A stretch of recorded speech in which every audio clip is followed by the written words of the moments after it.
everyone, and welcome back. So, I'm sure you've all heard about this Gulf of America thing, right? Can President-elect Trump actually rename the Gulf of Mexico?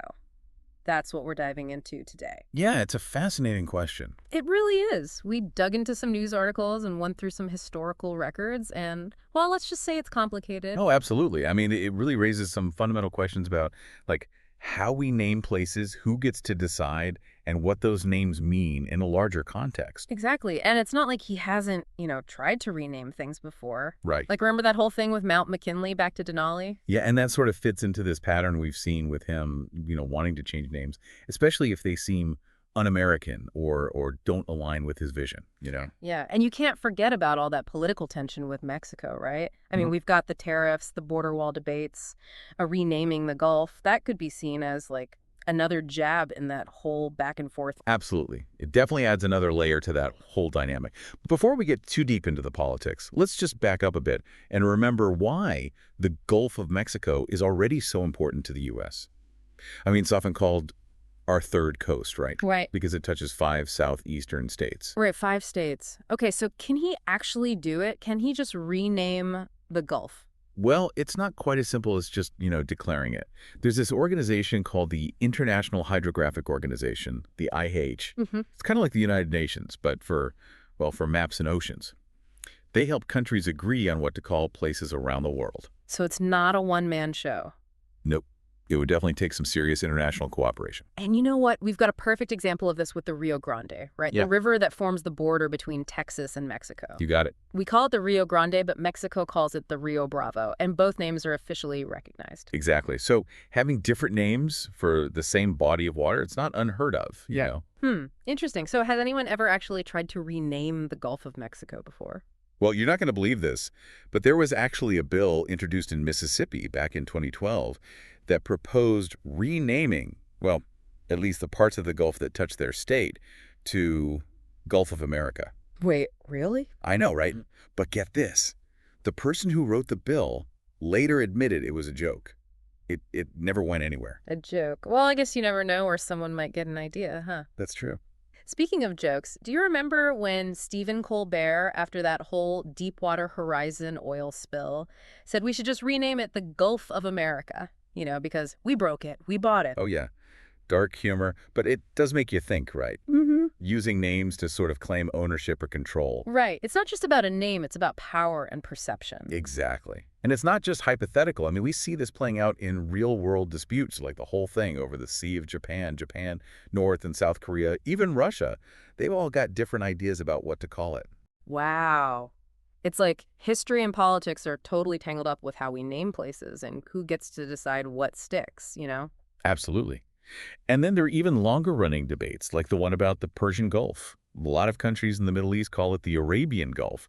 It's a constant reminder that these names are often loaded with cultural and political baggage. So we've got these long-standing disputes, and now we've got Trump throwing Gulf of America into the mix. So how does this all fit together, and what about the IHO? What role do they play in all of this? You know what's interesting is that the IHO actually, back in 2020, they made a pretty big decision that could change how we name places, well, maybe forever. They decided to start using, get this, numbers instead of traditional names to identify bodies of water. Number. So instead of the Gulf of Mexico, it would be like water body, #12345. Yeah, exactly. It's a way to avoid all the political drama and create a system that's neutral and standardized. That's a pretty big change. But I can kind of see how it could help, especially with digital maps and GPS being everywhere these days. Imagine you open up your GPS and it's all just numbers. It might be, efficient for navigation, but wouldn't you miss that feeling of connection those names give us? It's a really interesting question, isn't it? Mm-hmm. It makes you wonder if traditional names, will they become less important as we rely more on data to map and navigate the world? Yeah, it really does.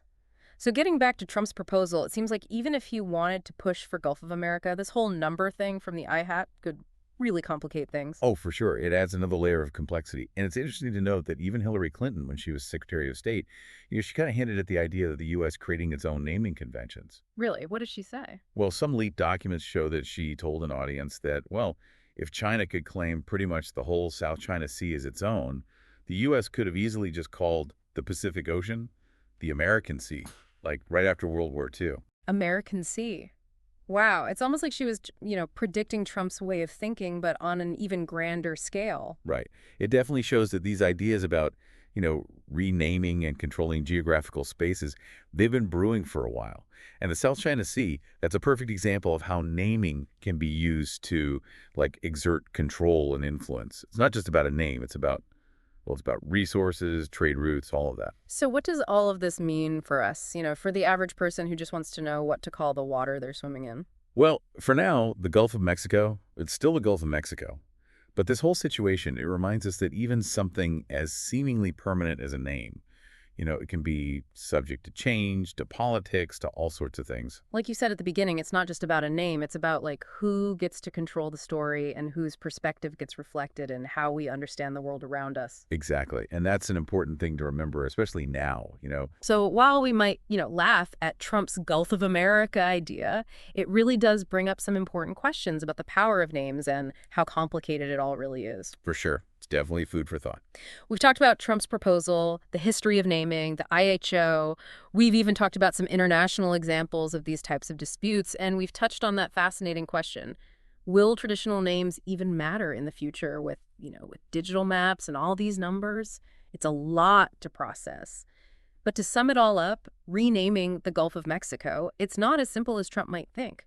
It would involve international cooperation, historical sensitivities, political considerations, and the IHO's new direction towards a more standardized system. Exactly. And as we've seen, it raises some important questions for all of us to consider. You, our listener, have been with us every step of the way on this deep dive. And we want to leave you with a final thought provoking question.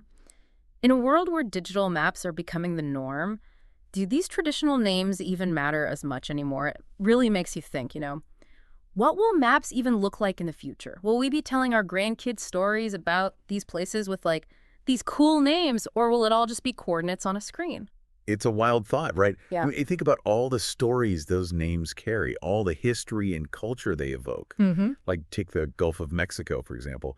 It just sounds, it's a name that speaks to exploration, trade, that mixing of cultures. Right. Would water body #12345 ever, would it ever capture that same feeling? That's such a good point. Names, they're more than just labels, aren't they? They're these threads that connect us to the past, to like different cultures, to the stories that made our world what it is. And like we saw with these naming disputes, they can be used to assert control, to like shape how people see things. Remember that South China Sea example? Yeah. China basically claiming that whole area and renaming it. It's a statement, you know. It's about power and influence. So it's like maps and names that can be used to tell a story, to push an agenda, even to reinforce like who's in charge. Exactly. And that brings us back to that question of whether this shift towards numbers, could it actually be a good thing? Maybe it's a way to get rid of some of that baggage and have a more, a more neutral way of looking at the world. It's an interesting thought. Would that help us see things with fresh eyes, without all the weight of history and politics? It's tough to say for sure, but it's definitely something to think about. And who knows, maybe it could even lead to like new ways of thinking about and interacting with the world, right? It's a lot to consider, but I think that's what makes these deep dives so great. We start with what seems like a simple question, and Yeah. then we realize just how much depth and complexity there really is. It's been a great conversation. I hope it gave our listeners some things to mull over. We always love hearing from you, our listeners. So tell us, what do you think about all of this? Do names still matter in this world of digital maps? Share your thoughts with us and let us know if there are any other deep dives you'd like us to take on. Thanks for joining us on this journey. Until next time, keep diving.